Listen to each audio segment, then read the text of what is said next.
হইলো বাড়া তাহলে শরীরের এই ভিতরে কাজটাই কসকস যাওয়া যায় না? করতেছে। অনেক দিন ধরে কুটনামি করা হ্যাঁ? হয় না, কি যে করি এই তো পাইছি একজন। আসসালামু আলাইকুম। ওয়ালাইকুম আসসালাম।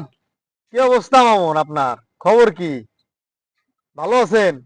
আপনার তো বর্তমান দেখি না, মানে পরিচিত ভ্যালু হয়ে গেছে আপনার। এই যে মানুষটা, এই লোকটা কিন্তু একটা ভদ্র ছেলে, ঠিক আছে? একে দেখা খুব ভালো লাগে, সমাজের একটা দাম আছে। এই যে এই লোক করে ও করে তা করে মানুষের নাক ফাটায়, একটা মানে খারাপ মানুষ। ঠিক আছে, খারাপ না, এটা কি জনক বক্তব্য, তারছেরা একটা তার ছেঁড়া মানুষ। বাকি এটা কুইরে যাওয়ার ঠিক পালা। আছে, এই তার ছেঁড়া মানুষের সাথে আপনি চলেন কেন? হ্যাঁ, এইটা তো আপনার সাথে মানায় না ভাই, এটা বাস্তব। একটা বন্ধু একটা পৃথিবীর সমান, এটা সবাই নয়। বিপদে পড়লেই বোঝা যায় এই তার ছেঁড়া বন্ধুটার পরিচয়। ভদ্র বন্ধুকে রাতে ফোন করলে বলবে বন্ধু পরীক্ষা আছে, নইলে ধরবে ঘুমের ভান। আরে তার ছেঁড়া বন্ধু বলবে কোথায় আছিস ঠিকানা বল, 5 মিনিটের সমাধান।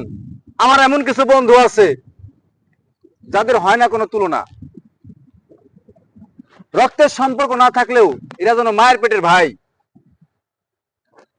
দুঃসময় পাশে পেয়েছি, যদি কখনো আসে সুসময়, সবসময় এদেরকে আমি পাশে চাই।